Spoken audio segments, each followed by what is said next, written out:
അങ്ങനെ കാത്തിരിപ്പുകൾക്കൊടുവിൽ തിരക്ക് ശേഷം ത്രില്ലടിപ്പിക്കാൻ വീണ്ടും വിനീത് ശ്രീനിവാസൻ എത്തുകയാണ്.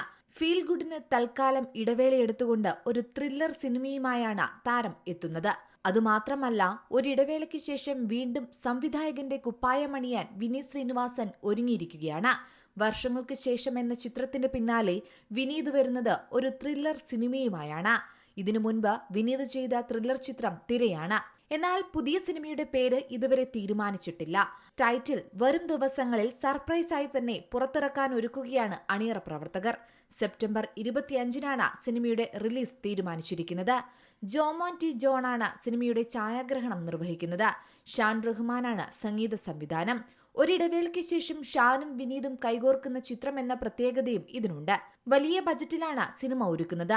ഇതിന്റെ ചിത്രീകരണത്തിന്റെ ഭൂരിഭാഗവും വിദേശത്താണ് നടത്തുന്നതും. ജോർജിയ, റഷ്യ, അസർബൈജാൻ അതിർത്തി എന്നിവിടങ്ങളിലാണ് ചിത്രീകരണം നടന്നത്. മാത്രമല്ല, ഉത്തരേന്ത്യയിലും ചിത്രത്തിന്റെ ചിത്രീകരണം നടന്നിരുന്നു. മേരിലാൻഡ് സ്റ്റുഡിയോസിന്റെ ബാനറിൽ വിശാഖ് സുബ്രഹ്മണ്യമാണ് പുതിയ സിനിമ നിർമ്മിക്കുന്നത്. ഹൃദയം, വർഷങ്ങൾക്ക് ശേഷം എന്നീ സിനിമകൾക്ക് ശേഷം ഇരുവരും ഒരുമിക്കുന്ന ചിത്രം കൂടിയാണ് ഇതെന്ന പ്രത്യേകതയും ആരാധകർക്ക് ആവേശം കൊള്ളിക്കുന്ന ഒന്നാണ്. വിനീതും നിർമ്മാണത്തിൽ പങ്കാളിയാകുമെന്നും റിപ്പോർട്ടുകളുണ്ട്. നോബിൾ ബാബു തോമസാണ് ചിത്രത്തിലെ നായകനായി എത്തുന്നത്. നോബിൾ തന്നെയാണ് സിനിമയുടെ തിരക്കഥാകൃത്തും. അടുത്ത സുഹൃത്തുക്കളാണ് നോബിളും വിനീതുമെന്ന് നമുക്കെല്ലാവർക്കും അറിയാം. നേരത്തെ നോബിൾ നായകനായ ഹെലന്റെ നിർമ്മാതാവായിരുന്നു വിനീത്. വിനീത് ഒരുക്കിയ ജേക്കബിന്റെ സ്വർഗരാജ്യം എന്ന സിനിമയുടെ നിർമ്മാതാവായിരുന്നു നോബിൾ.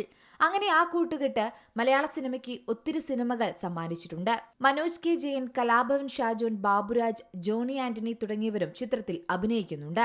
എന്തായാലും വർഷങ്ങൾക്ക് ശേഷം വിനീത് ശ്രീനിവാസൻ ത്രില്ലറിലേക്ക് തിരിച്ചു വരുമ്പോൾ ആരാധകർ പ്രതീക്ഷയോടെയാണ് കാത്തിരിക്കുന്നത്. Entertainment desk, Zee Malayalam news. ഏറ്റവും പുതിയ വാർത്തകളും വിശേഷങ്ങളും വിരൽ തുമ്പിലറിയാൻ സീ മലയാളം ന്യൂസ് എല്ലാ ഡിജിറ്റൽ പ്ലാറ്റ്ഫോമുകളിലും ലഭ്യം.